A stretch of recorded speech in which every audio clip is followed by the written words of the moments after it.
उसकी एक ही बात निवेदन की जा रही है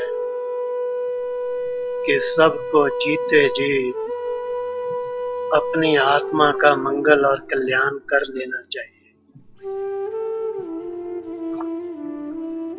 कारण उसका ये है कि जो आज का जगत है उसके पास समय की बहुत कमी है। आत्मा तो देह को बदलता रहता है।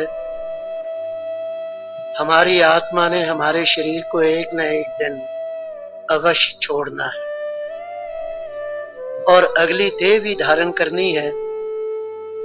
लेकिन वो दूसरी देह जो है, जिस प्रकार के हम इस शरीर के अंदर कर्म कर रहे हैं, उसी प्रकार की हमें अगली देह जाकर के प्राप्त होगी। तो मृत्यु के पश्चात ये जो व्यक्ति की गति करवाने का प्रश्न पैदा होता है, उसके लिए मैं इतनी बात ये कहूंगा कि आज के युग के अंदर तो बड़ी मुश्किल पड़ी हुई है। लोग तो वो समय चला गया जब कोई किसी के लिए 13 दिन या 17 दिन बैठ करके जाप करते थे, पाठ करते थे, उसकी सदगति के लिए कोई यज्ञ तप करते थे। आज हालत यह है कि चौथे वाले दिन ही सब कुछ उठा दिया जाता है, क्योंकि समय ही नहीं है किसी के पास।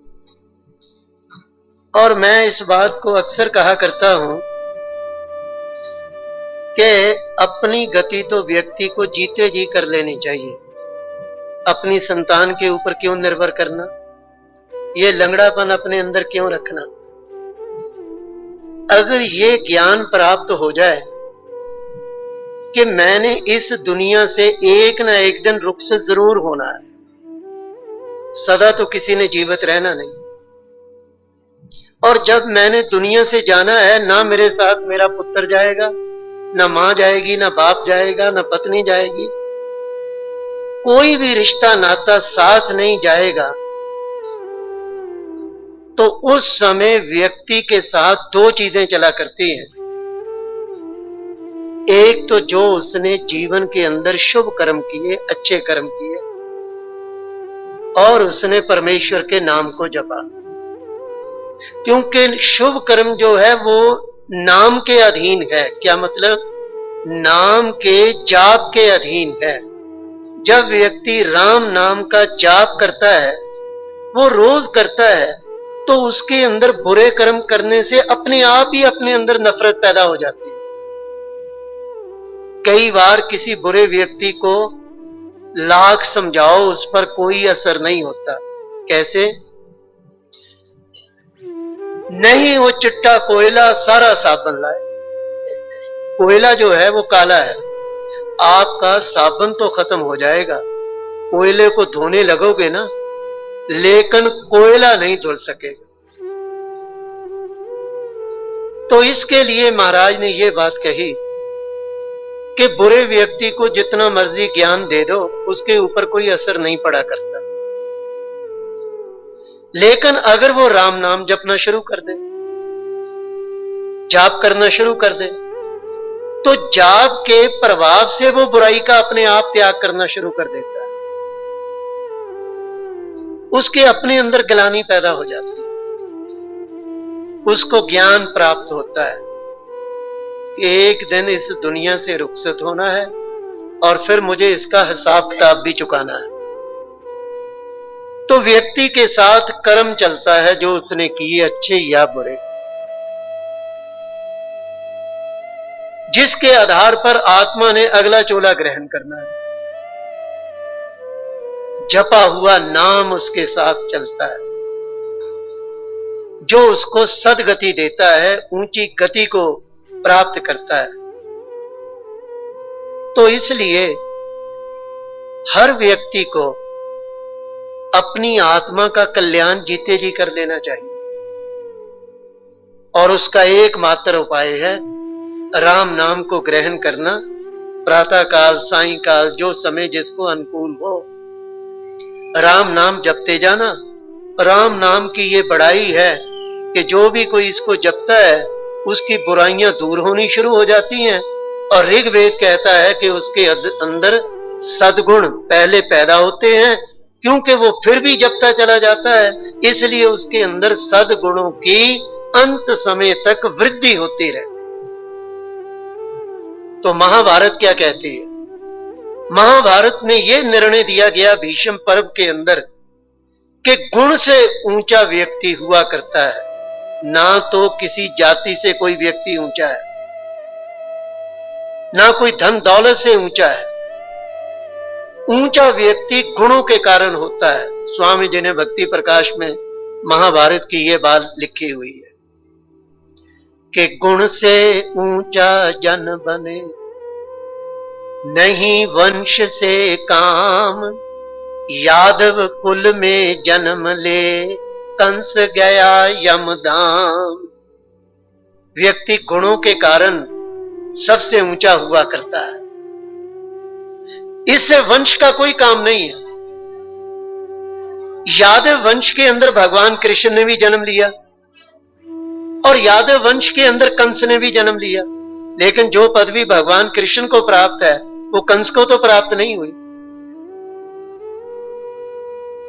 तो इसलिए ये कहा कि अपने अंदर गुणों का संचय करना चाहिए, और गुणों का संचय होता है जब व्यक्ति राम नाम के धन का संचय करता है। आप अमृतवाणी के अंदर पाठ करते हैं कि संचय राम नाम धन करिए। ऐ बंदे, तू अपने अंदर राम नाम का जो धन है इसका संग्रह कर। ये राम नाम का वो धन है। मीरा ने एक बार कहा था कि एक तो धन है सोना चांदी, चलती फिरती माया, राम नाम धन घटत घटे नहीं, दिन दिन होत सो आया। एक तो ये धन है रुपए पैसे का, सोने चांदी का, ये चलती फिरती माया है। गुरु ग्रंथ साहब के अंदर कहा कि ये ऐसी माया, माया काग बनेरे का। आज ये किसी की जेब के अंदर बोलबाला है, कल को किसी और की जेब के अंदर बोलबाला है। बनेरे का, आज ये किसी के मकान पर इसका जोर चल रहा है, कल को किसी के पास, ये टिकती किसी के पास नहीं। लेकिन राम नाम का जो धन है इसको जितना मर्जी बांटते चले जाओ, बांटने वाले का तो स्वाया ही होता चला जाता है, ये कभी कम नहीं होता है। तो इसके लिए यह बात कही गई कि अपने कर्मों का सुधार करने के लिए राम नाम जपना चाहिए। ये साथ चलेगा। जब ये किया हुआ जाप साथ चलता है, अरे दुनिया की कोई भी ताकत मृत्यु के बाद व्यक्ति की गति को नहीं रोक सकती। वैसे गति ना हरिद्वार में ना पोहे के अंदर, गति है अपने कर्मों के अंदर। जिस व्यक्ति के कर्म चंगे, संत रविदास जी ने कहा, जिसदा मन चंगा उसकी कठौती के अंदर भी गंगा। तो इसलिए ये कहना कि ये जपा हुआ नाम जो है, ये मृत्यु के पश्चात यही व्यक्ति की आत्मा की सदगति करता है, अर्थात आत्मा को अधोगति में नहीं जाने देता, नीच जूनियों में नहीं जाने देता। उसको जो चोला अगला प्राप्त होता है वो पहले से बढ़िया प्रकार का प्राप्त होता है। कैसे? कईयों के ये तजर्बे होंगे कि बचपन में कईयों ने बड़ी तकलीफें देखी, बड़ी मेहनत की, और मेहनत करके अपने आखिरी आयु में हर प्रकार के सुख मिलने लगे। लेकिन नाम जपा तो अगले चोले के अंदर बचपन से ही सुख प्राप्त होगा। जो कष्ट इस जन्म के अंदर भोगे हैं ना, वो कष्ट अगले जन्म में मिलने का प्रश्न ही पैदा नहीं होता। क्यों? इसलिए कि पिछले जन्म के जो संस्कार हैं वो उसके जागृत हो जाएंगे। अगर वो पिछले जन्म के अंदर दानवीर रहा, पुण्य कर्म करने वाला रहा, दीन दुखियों की सेवा करने वाला रहा, भूखे को अन्न खिलाने वाला रहा, उसकी दान वृत्ति रही, तो अगले जन्म में संस्कार जागृत हो गया। अब उसके पास इतना अधिक से अधिक धन आएगा कि वो दिल खोल करके देता भी रहेगा, दूसरों की सेवा भी करता रहेगा, लेकिन अपना खजाना हर रोज स्वाया होता चला जाए। क्यों? इसलिए कि वो खजाने को अपना नहीं मानता है। अगले जन्म के अंदर उसकी कितनी वृत्ति बदली, वो कहता है कि हे राम, ये जो कुछ भी इस समय मेरे पास है ये सब तेरी कृपा से है, ये मेरी कोई हिम्मत नहीं है, ये तेरी कृपा से, ये कोई मेरी मेहनत का नहीं है। उसमें इतना परिवर्तन आता है। अगर मेहनत वाली बात हो तो मैं यहां बाजार में ये देखता हूं कि प्रातः काल वो तरपाल से छोटे छोटे वो कैसे बांध के रखे हुए हैं, जो रोज वो अपनी फुटपाथ के ऊपर ही दुकान को सजाते हैं। क्या वो कम मेहनत करते हैं? सर्दी बर्दाश्त करने, बारिश को बर्दाश्त करना, उनकी कोई मेहनत कम तो नहीं है। नहीं, ये चीजें मेहनत से नहीं मिलती, उसकी कृपा से मिलती।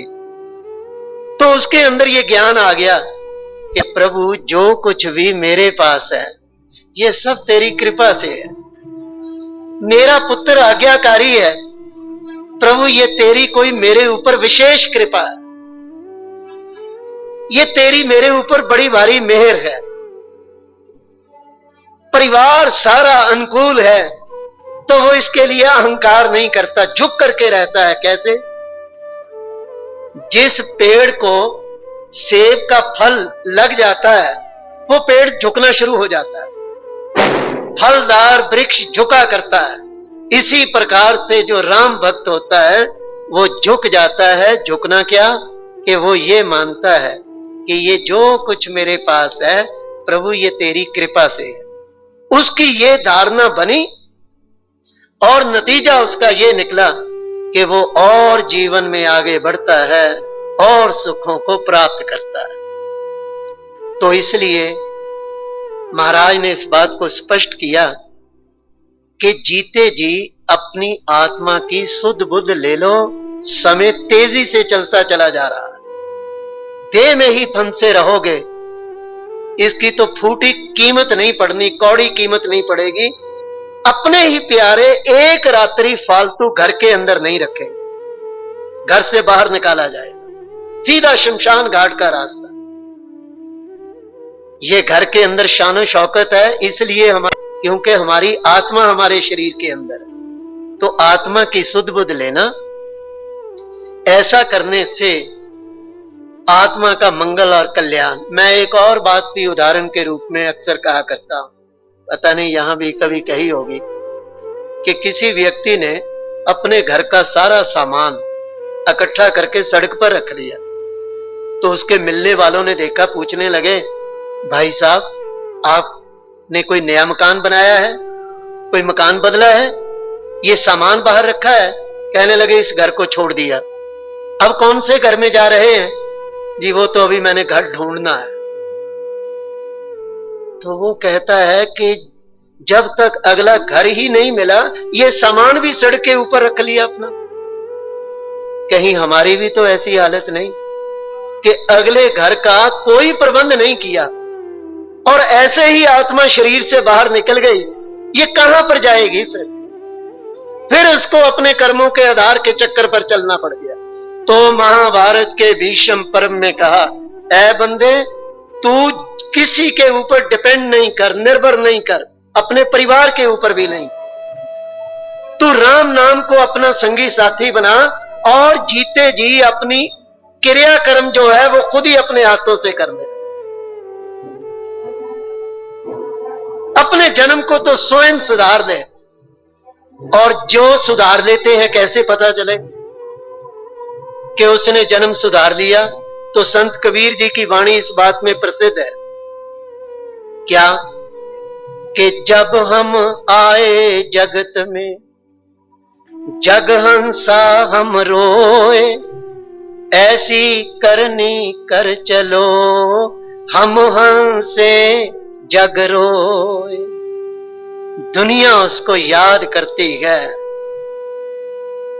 इससे पता चलता है कि उसने अपने घर रूपी शरीर को पीछे छोड़ा, अपना अगला जो परलोक है उसको पहले संभाल लिया। तो ये सब राम नाम के आधार पर है। मैं आत्मा हूं, अपने अंदर आत्म भाव को जागृत करना। तो इस सभा के अंदर कुछ परहेज मैंने कल निवेदन किए थे। 2-3 बातें ही कल तक मैं और कह पाऊंगा, क्योंकि परसों रात्रि को तो इस समय यहां पर इस सारे यज्ञ की आरती हो रही होगी, कोई प्रवचन नहीं हो सकेगा। इस सभा का कल रात्रि का आखिरी प्रवचन होगा। तो इसलिए मैं थोड़ी बात को ही अब निवेदन करना चाहूंगा। इन परहेजों को करने से ही अपनी आत्मा का मंगल और कल्याण हो सकता है। तो अगली बात मैंने ये निवेदन करनी है कि व्यक्ति को चोरी से परहेज करना चाहिए। चोरी करना पाप है कायर का काम, पर पूंजी को मारना मरना यम के दाम। एक बात जीवन के अंदर आज बसा लेनी, हमारा भले ही किसी के पास कोई रुपया पैसा रह जाए, कोई चिंता नहीं, वो कहीं नहीं जाएगा। देने वाला अगर मुकर भी गया, इनकार भी करता है, तो कोई चिंता नहीं करो, वो तो ब्याज समेत उसको वापस देना पड़ेगा, चाहे खुशी होके दे चाहे रो करके दे। लेकिन एक बात का जरूर ध्यान रखना कि किसी का कोई माल हमारे पास ना रह जाए, बस ये ध्यान रखना। क्योंकि ये चीज जो है ये आत्मा की गति के लिए रुकावट बन जाती है। जाने अनजाने में, जानबूझ करके तो प्रश्न ही पैदा नहीं होता कोई करे, पर अनजाने में भी ना हो, उसके लिए पुराने बुजुर्ग क्या करते थे कि परमेश्वर कोई भूल चूक हो गई होगी, वो दान पुण्य करते रहते थे अपनी कमाई में, ताकि अगर गलती से किसी का अन्न मेरे साथ मिल गया, किसी की कोई चीज मेरे पास रह गई और मैं देनी भूल गया, तो वो इसी जन्म के अंदर दान पुण्य की वृत्ति रख करके हिसाब किताब बराबर कर देते। दान जो देते रहते हैं, देखो ये जो राम नाम जपते हैं इसका फल तो मिलता है तुरंत, लेकिन ये जो दान पुण्य कर्म है इनका फल व्यक्ति को अगले जन्म के अंदर जाके मिलता है, और वो कई गुना मिलता है, ब्याज समेत मिलता है। यहां पर थोड़ा दान किया और वसूली आ जाकर के अधिक हुआ करती है। तो इस बात को अपने अंदर आज बसा लेना होगा कि हमारी कोई धन, कोई चीज भले ही किसी के पास रह जाए और वो भले ही ना दे, लेकिन एक बात का ख्याल रखना कि किसी का जो पराया धन है उसको स्वप्न के अंदर भी मारने की कोशिश नहीं करनी। यहां पर ही सब हिसाब किताब हो जाए तो इसी से ही व्यक्ति को लाभ प्राप्त होता है।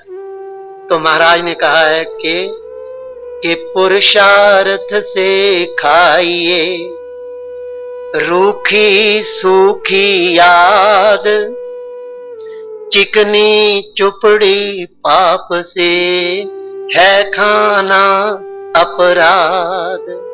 ऐ बंदे, राम नाम जप और तू पुरुषार्थी बन। पुरुषार्थ करके जो तुझे कमाई से मिलता है तो उसके द्वारा अपना गुजारा कर। लेकिन चिकनी चुपड़ी अगर पाप करने से तुझे प्राप्त होती है तो वो वस्तु खानी अपराध मानी जाती है। श्री गुरु नानक देव जी महाराज से पूछा कि महाराज ये पुरुषार्थ से कैसे? तो उन्होंने बड़ा सुंदर उत्तर दिया कि उद्यम अग्गे लक्ष्मी पखे अग्गे पान, कहो नानक ले उठ के तेनु बैठे नु देवे कौन। श्री गुरु नानक देव जी उस समय ये बिजली के पंखे तो नहीं थे, हाथ के पंखे थे। वो कहा करते थे कि जब हाथ का पंखा झूलते हो तो हवा पंखे के आगे हुआ करती है, उसके पीछे नहीं हुआ करती। इसी प्रकार से पुरुषार्थ के आगे लक्ष्मी सदा कायम रहती है। तो पुरुषार्थी बनना चाहिए। भगवान श्री कृष्ण चंद्र जी महाराज से पूछा गया श्रीमद् भगवत गीता में कि महाराज पुरुषार्थ क्या है? उन्होंने बड़ा ही सीधा उत्तर दिया कि मनुष्य के अंदर पुरुषार्थ मैं हुआ करता। अर्थात जो व्यक्ति पुरुषार्थी बन जाता है उसके ऊपर परमेश्वर की अपार कृपा होती है। जब हमारे देश का बंटवारा हुआ तो एक बड़ी भारी मुश्किल खड़ी हो गई थी कि जो लोग पाकिस्तान से आए, लोग उनको शरणार्थी कहना शुरू कर दिया। तो महात्मा गांधी जी ने सोचा कि ये तो अनर्थ हो जाएगा। तो गांधी जी ने सारे देश को एक बात कही और आने वालों को खास तौर पर कहा कि आप शरणार्थी नहीं हैं, आप पुरुषार्थी। पता है इससे क्या लाभ हुआ? इससे लाभ यह हुआ कि मैंने लुधियाना में देखा है कि जो लोग तो पाकिस्तान से आए और वो बने पुरुषार्थी, वो तो आज करोड़पति बने बैठे हैं, और जो इधर के ही थे वो जहां पहले थे वहीं पर वो टिके हुए। तो पुरुषार्थ जो है, राम राम जपना, पुरुषार्थी बनना, उसको ग्राहक ढूंढने की जरूरत नहीं होती है अपना माल बेचने के लिए, क्योंकि पुरुषार्थ परमेश्वर होता है।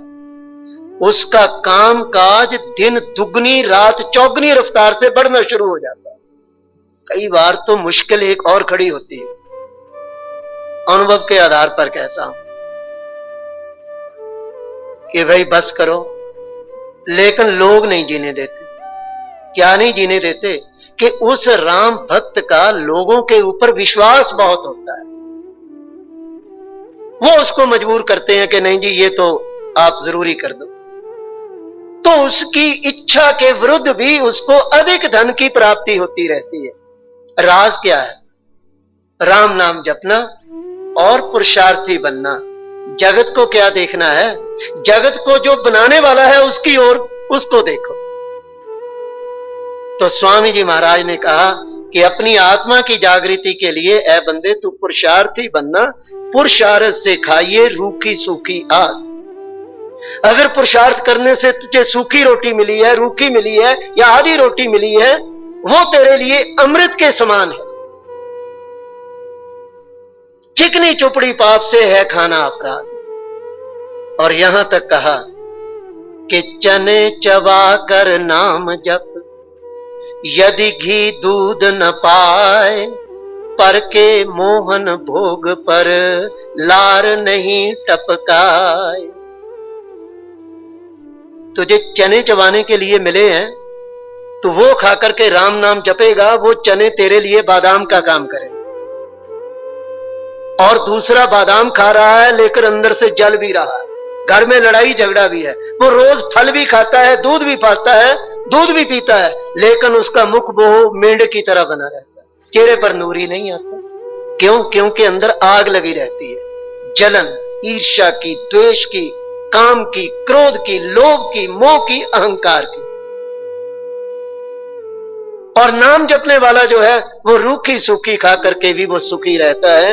तो महाराज ने यहां तक एक और स्थान पर लिखा हुआ है कि रुखी मिस्सी राम की कर प्रसादी खाए, श्रम कमाई से मिली अमृत समझी जाए। राम की नाम जपने से रूखी सूखी भी रोटी मिली है, वो भी अमृत के समान। जो मेहनत करके जो भोजन व्यक्ति को प्राप्त होता है वो परमेश्वर का प्रसाद समझा जाता है। तो इसलिए ये जो अन्न है ये बड़ा प्रभाव डालता है साधना के ऊपर। जैसा खाइए अन्न वैसा बनता मन। सीता जी ने रावण का भोजन नहीं स्वीकार किया था जब वो लंका के अंदर कैद थी। एक समय भीष्म पितामह उपदेश दे रहे थे, अब वो शूलशैया पर भी थे। भगवान कृष्ण ने प्रेरणा दी थी पांचों पांडव भाई वो उपदेश सुनते थे। तो भीष्म पितामह ने ज्ञान की एक बात कही कि किसी भी अबला नारी को नहीं सताना चाहिए। द्रौपदी ने खिल्ली मचा दी, कहने लगे फिर कहो।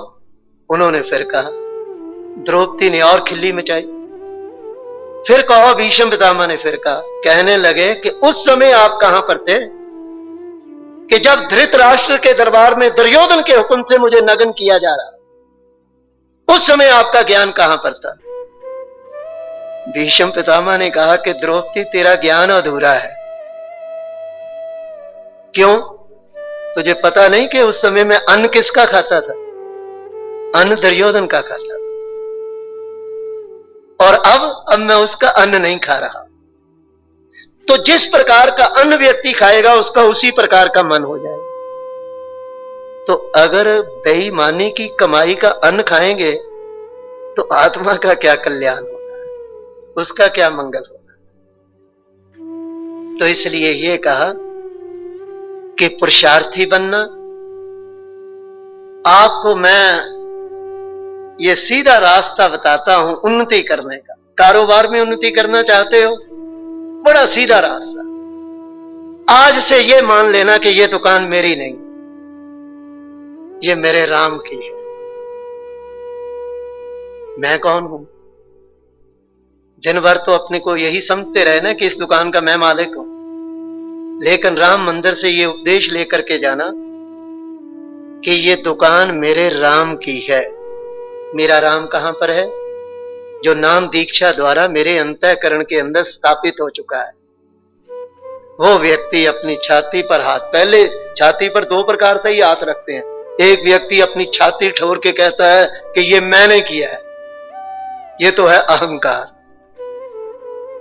दूसरा भी छाती पर हाथ रखता है, वो क्या कहता है कि ये दुकान मेरे राम की है। मेरा राम कहां पर है? वो मेरे अंतःकरण में विराजमान, ये उसकी है। मैं कौन हूं? स्वामी जी ने भक्ति प्रकाश में लिखा हुआ है, मैं कौन हूं? एक बात तो कही कि मैं आत्मा हूं। अब शरीर भी तो है, तो शरीर के लिए क्या कहा कि मैं हूं दास राम का प्यारे, रहता हूं श्री राम सहारे। अब दो चीजें यहां पर मिल गई। पहली साधना जो मंगलवार से आए हुए हैं ये कर रहे थे कि मैं आत्मा जो इस सारे शरीर के अंदर रमा हुआ है।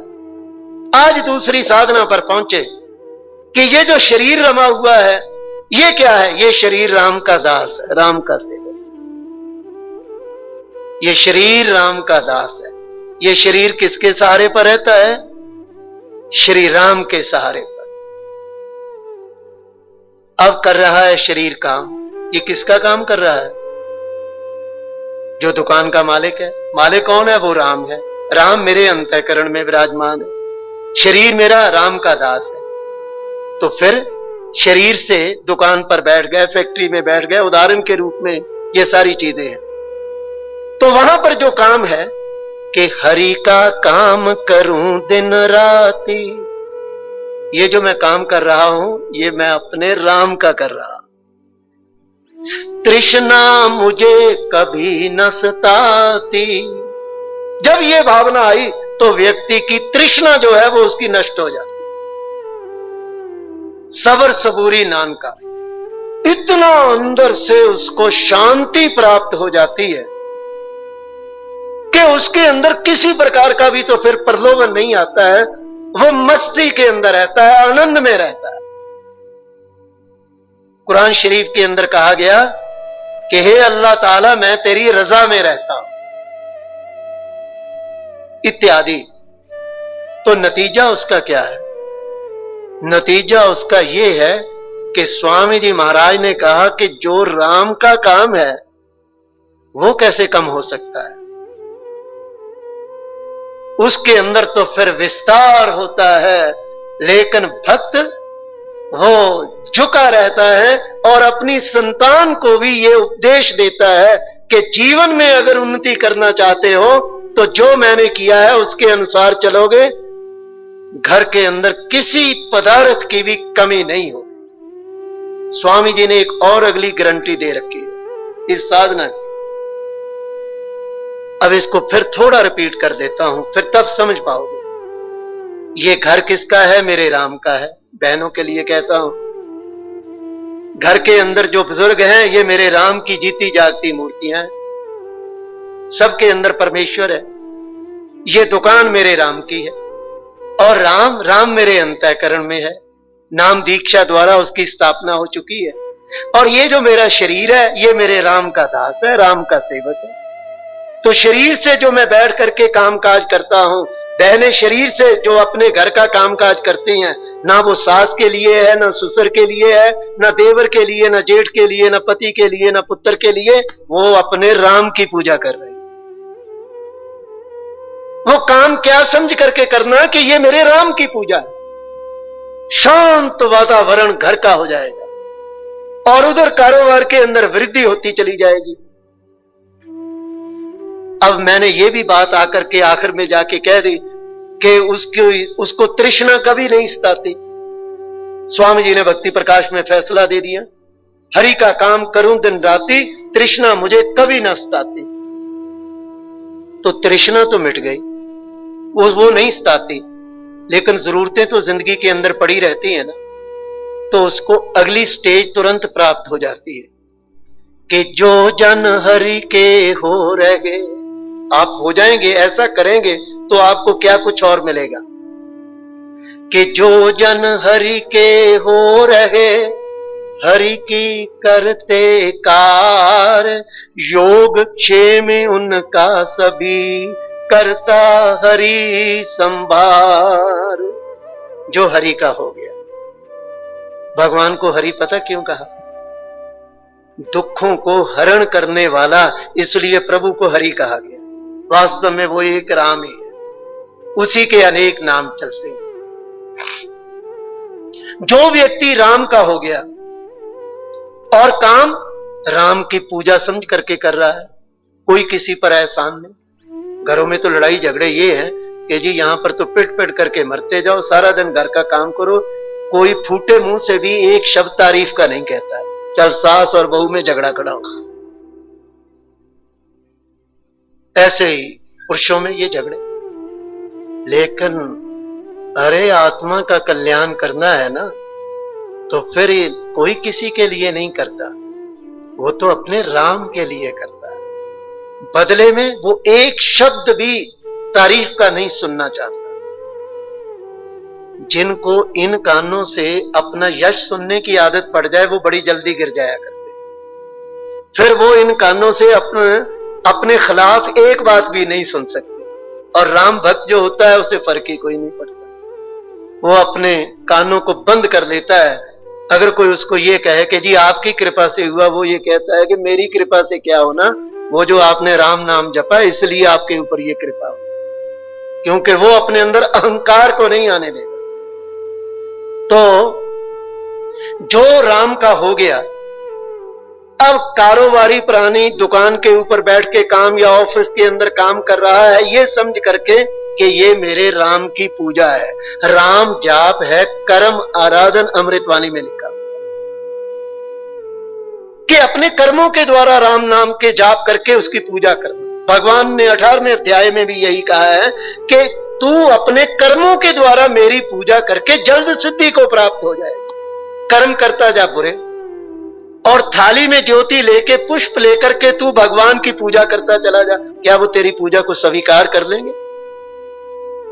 तेरी उस पूजा से भगवान को दुर्गंधी प्राप्त हो रही।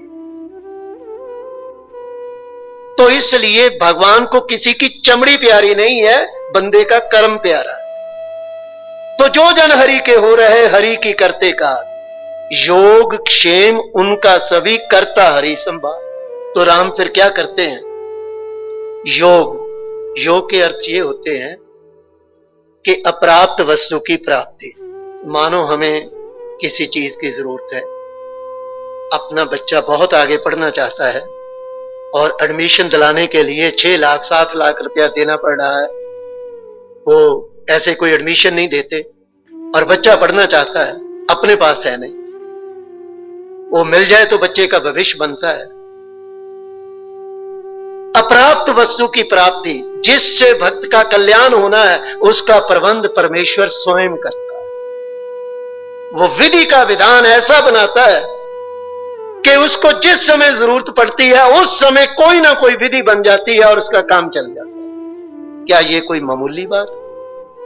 वैसे अपने पास रुपया रखो, डर बना रहता है, एक इनकम टैक्स वालों का और दूसरे टेररिस्ट, चक्कर ही पड़ा रहता है। और ये कितनी बड़ी भारी बात कि वो सेफ डिपॉजिट में परमेश्वर के पास पड़ा है। अप्राप्त वस्तु की प्राप्ति, ऐसे ही प्रभु ध्यान रखते हैं अपने भक्त का, जैसे मां छोटे बच्चे का जो गोदी में दूध पीता है, बोलना नहीं जानता है, जैसे मां को उसका ध्यान होता है। बच्चा बात करनी नहीं जानता, वो या रोना जानता है या हंसना जानता है। बच्चा दूध पीते पीते सो गया है, मां को पता है कि उसको आधी रात को उठना है, उसको दूध चाहिए। मान लो घर के अंदर दूध फट गया या गड़बड़ होगी कोई, और यह भी मान लो कि बाहर सारे शहर के अंदर कर्फ्यू लग गया, तो पत्नी पति से कहती है कि जी वो दूध है नहीं, इसके लिए दूध का प्रबंध करो। वो कहता है भगवान कैसे लगूं, बाहर पुलिस नहीं जाने देगी, कर्फ्यू लगा हुआ है। कहने लगे जी मेरी एक बात सुनो, ये कर्फ्यू होगा आप पर या मेरे पर, लेकिन इसको ये ज्ञान नहीं है जब रात के 2 बजने हैं इसका तो बैंड बाजा बजना शुरू हो जाए, ये चिल्लाएगा। मैं नहीं जानती, जैसे मर्जी आप प्रबंध करो। तो फिर देखो पिता को उसका प्रबंध करना पड़ता है कि नहीं, और बच्चा खुराटे मार रहा है। चिंता मां बाप को लगी हुई है। स्वामी जी महाराज ने कहा यही हालत परमेश्वर की होती है। अरे तू उसकी गोदी का नन्हा बच्चा बन, तू अपने आप को बड़ा बना करके क्या तुझे प्राप्त हुआ? वो संत कबीर जी की एक कहावत बड़ी मशहूर है कि बड़ा हुआ तो क्या हुआ, जैसे लंबी खजूर, पंथी को साया नहीं, फल लागे अति दूर। खजूर का जो पेड़ होता है वो लंबाई में बहुत ऊंचा और ऊपर जाकर के खजूर लगती है। राही को, आपके तो यहां शिमला में गर्मी है नहीं, मुझे उधर गुजरात का पता है, मध्य प्रदेश का एक ऐसे इलाके में 50-60 मील हम घूम रहे थे कि जहां पर परछाई मिलनी बहुत मुश्किल थी। तो खजूर का जो पेड़ है, गर्मी में राही जो राहगीर है उसको परछाई नहीं मिलनी और भूखे को उसका फल नहीं मिल सकता क्योंकि फल बहुत ऊंचा लगा। तो इस बड़प्पन में क्या रखा है? स्वामी जी महाराज ने कहा सागर बड़ा है ना, बड़प्पन के भूत के अंदर आकर के सागर का पानी आज तक खारी और नमकीन चल रहा है, और जो छोटे छोटे पर्वतों के अंदर चश्मे बहते हैं उनका पानी मीठा है। तो गुरु ग्रंथ साहब के अंदर क्या कहा गया कि नानक नन्ना हो रहे प्यारे। श्री गुरु नानक देव जी महाराज ने कहा कि तू सुख चाहता है ना, तू परमेश्वर के दरबार में नन्ना मुन्ना बच्चा बन करके, नानक नन्ना हो रहे जैसे नन्ही दुब, और घास जल जाएगी दुब रहेगी खूब। अब वो गुरु नानक देव जी तो करतारपुर के अंदर उधर पंजाब के उन इलाकों में उनका जन्म हुआ था जहां पर बेशुमार गर्मी पड़ती थी। गर्मी के कारण सारी घास जल जाया करती, पशुओं को चारा भी नहीं मिलता। लेकिन जब सावन भादों की एक बारिश बरसती है तो धरती के नीचे उनकी जड़ें जो कायम रहती है, उनको पानी मिला नहीं, फिर घास हरी भरी हो। तो श्री गुरु नानक देव जी महाराज ने कहा इस घास से ज्ञान प्राप्त कर। इतना अपने आप को परमेश्वर के दरबार में छोटा बनाओगे तो प्रभु आपको क्या चाहिए, आपको कब चाहिए, आपको कितना चाहिए, इसकी चिंता आपको नहीं होगी जैसे नन्हे बच्चे को नहीं होती।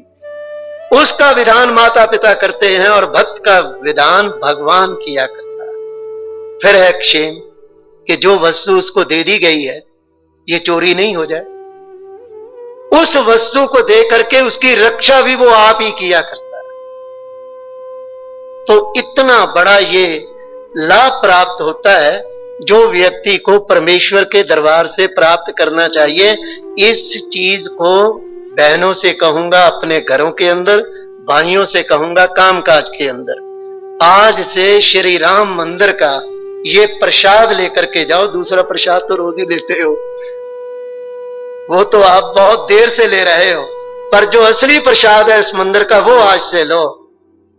क्या मैं आत्मा हूं। नंबर 2, ये जो मेरा शरीर है ये राम का दास है। श्री राम नाम दीक्षा द्वारा मेरे अंतःकरण में विराजमान है। ये घर मेरे राम का है, ये दुकान मेरे राम की है, मैं राम का दास हूं। ये जो काम काज है यही मेरे राम की उच्च कोटि की पूजा है। मैं राम के सहारे पर रहता हूं, राम के सहारे पर रहती हूं। ऐसी भावना बनाने से ये सिद्धि प्राप्त हो गई। क्या कि आपको क्या चाहिए, आपको कब चाहिए और आपको कितना चाहिए, इसका प्रबंध परमेश्वर करता है। व्यक्ति को जीवन के अंदर किसी प्रकार की कमी नहीं होती। बल्कि अगर मैं ये कहूं, जो अपने जीवन को ऐसा बना लेते हैं उनके कारण दूसरों का भी बेड़ा पार हो जाता है। नौका को देखो, लकड़ी की बनी हुई है और उसमें मेखें कितनी लगी हुई हैं, लोहा भी तो लगा हुआ है, उसके कारण वो लोहा भी तर जाता है। तो क्या मतलब, जो आपके संपर्क में आएंगे,